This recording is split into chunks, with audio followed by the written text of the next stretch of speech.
बिस्मिल्लाहिर्रहमानिर्रहीम। अस्सलाम वालेकुम नाज़रीन।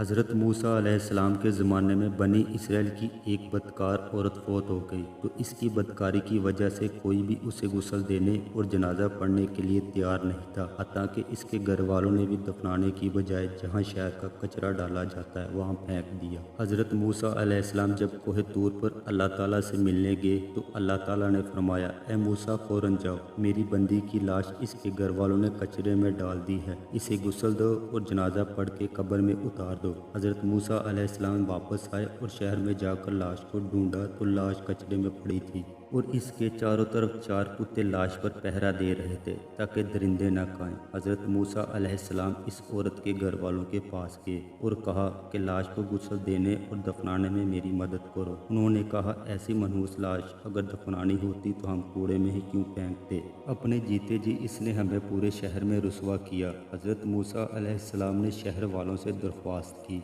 उन्होंने भी इनकार कर दिया। मजबूरन हज़रत मूसा अलैहिस्सलाम और इनके भाई हज़रत हारून अलैहिस्सलाम जो कि नबी भी थे, उन्होंने मिलकर लाश उठाई। फिर गुस्ल देने के लिए पूरे शहर में से किसी औरत ने हामी न भरी। चुनांचे हज़रत मूसा अलैहिस्सलाम ने अपनी बहन और बीवी से गुस्ल दिलवाया। इसके बाद हज़रत मूसा अलैहिस्सलाम और हज़रत हारून अलैहिस्सलाम ने जनाजा पढ़ा और कब्र में उतारा। आप फारिग होकर घर वापस हुए तो शहर वालों ने आपको रोक लिया और कहा, आप वजाहत करें कि इस गुनाहगार औरत को इतनी अदबो एहतराम के साथ क्यों दफनाया गया, जबकि हम आपको नबी मानते हैं और आपकी अताअत करते हैं। हमें जवाब चाहिए, वरना तो वो कलमा जो आपने हमें पढ़ाया था वो वापस लें। हज़रत मूसा अलैहिस्सलाम ने फरमाया, जो हुक्म मुझे रब की तरफ से मिला मैं उसी हुक्म को बजा लाया हूँ।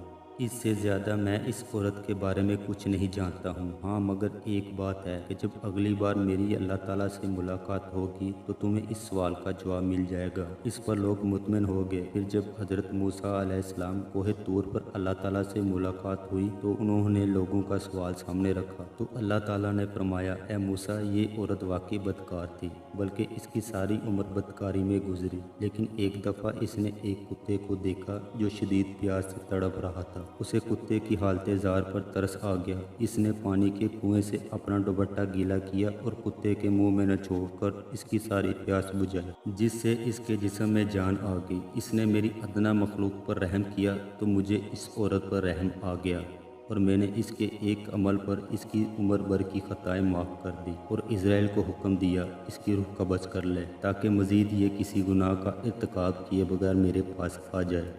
नाज़रीन, इस वाक़े से हमें क्या नसीहत मिलती है, कमेंट में ज़रूर बताइएगा। शुक्रिया। अल्लाह ताला हम सबको गुनाहों से महफूज फरमा। आमीन।